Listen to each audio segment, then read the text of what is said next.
Now, the United Kingdom fell silent at noon today, reflecting on the 126,000 lives lost to COVID on the anniversary of this country's first lockdown. It has been a devastating toll.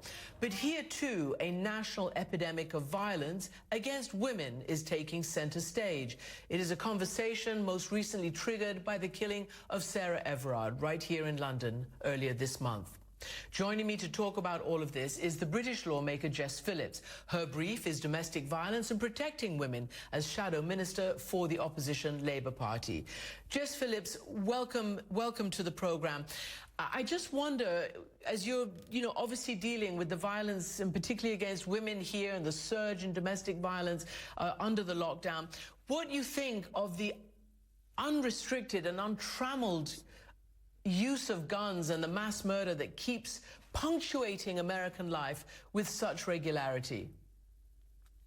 I mean, it is bewildering, I think, to European lawmakers and certainly British lawmakers like myself that it seems so obvious, the solution, which will take a long time, I think, in the US to take hold after sensible laws could be put in place around gun control and checks and balances in the system that exist here. I mean, the idea here that my sons could just go out as some sort of retaliation to something that happened and just go and buy a gun down the road is just, it's a phenomenon to British people that is the system in many states of America.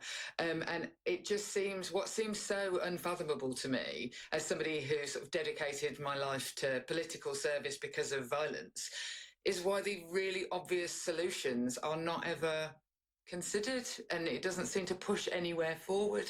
I was 18 years old and at school when the Columbine incidents occurred, and hearing that father just then before, I cannot believe that the progress has not been made. When in the UK, one single murder in the last 2 weeks has forced political change already.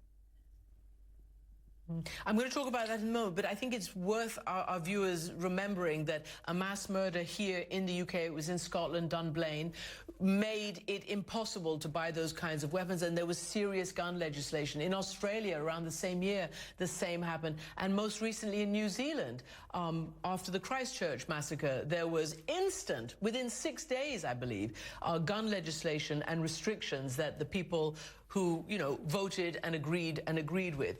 Can I ask you about your own brief as well? Because, as I said, you are the shadow minister responsible for women's safety, if I could put it that way.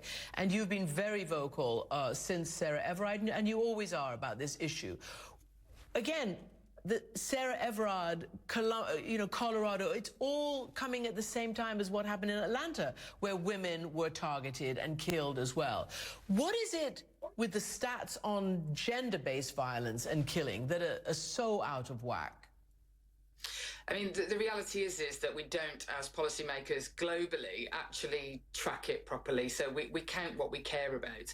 And the Sarah Everard murder has shaken everybody across the United Kingdom, men, women, policymakers alike, have been shocked by that. But the reality is that in the week that Sarah Everard was missing, before her body was found and somebody was charged with her killing, in that week, 6 women in the United Kingdom were killed in their home and a little girl.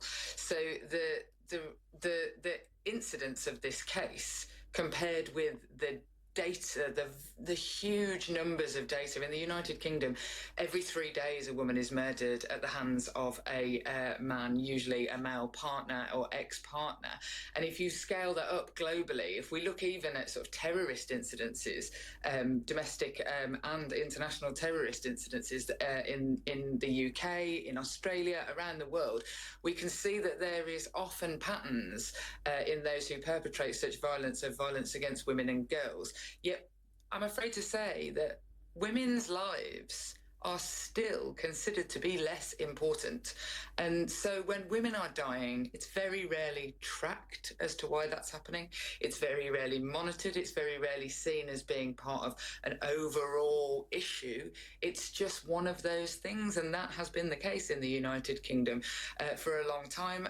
In the murder in Turkey in the last few weeks, we see the same thing. And the shooting in Atlanta recently, the reality is to not see that in terms of being violence against women and girls would be wrong. That is not simply just another mass shooting. That is a mass shooting that specifically targeted women because they were women. What has happened? Are you satisfied? You said, obviously everybody has been shocked by the Sarah Everard murder. Are you satisfied with what the government is doing? What actually has come of this in terms of law enforcement protection? Well, it's still relatively early days. What I would say is that I'm satisfied that the government recognise that they've got to do something, and that feels loud and clear. What they had to do here, which is often what happens in our legislature, is that quickly something had to be come up with, and what they came up with was sort of tired old ideas about street lighting and undercover police officers in bars, which will go almost nowhere to addressing the issue that women don't feel safe on the streets of the United Kingdom.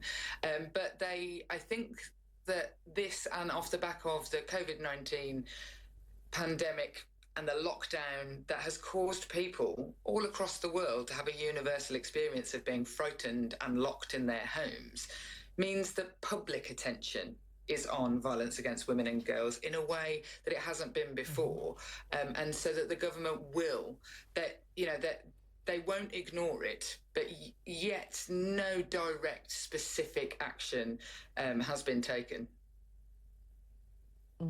Which is alarming many, many women in this country. We see Twitter feeds, we see, the activist groups really trying to press this point home.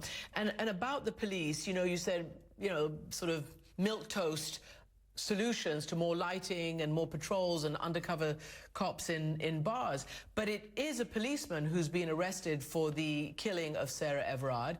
And I think people across this country and around the world were pretty shocked when police were manhandling women who turned up at a vigil for Sarah Everard to remember her and lay flowers. And people were very upset. The very institution that's meant to protect these women are actually visibly, in this case, not. What has to happen to make that change?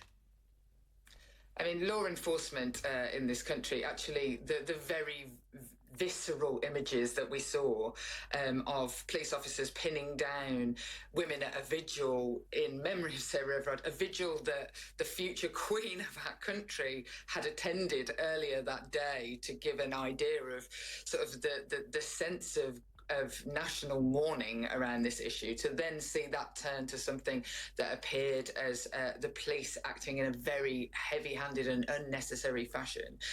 That is at the tip of the iceberg, I would say, with regards to how women in the United Kingdom and around the world feel about whether they'll be trusted by law enforcement. So what has to be done is a huge piece of work with all elements, the courts and police services across the country, that really pushes the idea that if women come forward and say that they've been followed, if women come forward and say that they've been raped, if women come forward and express how they're being abused in their homes, that the proper and appropriate action will always be taken. Because I'm afraid to say that the vast majority of cases of rape, for example, in this country, are still either only 1 in 6 women will ever report, meaning that 5 out of 6 women just simply don't trust that they will be listened to. But of those 1 in 6 that do come forward, we see a tiny fraction, less than 5%, ever seeing the inside of a courtroom around their case. Their cases, by and large, being dropped. So that is the issue that law enforcement in this country has to get over. It has to get over a fundamental trust issue, and it certainly hasn't helped with images being, beamed around the country of police officers seemingly acting heavy-handed at a peaceful demonstration.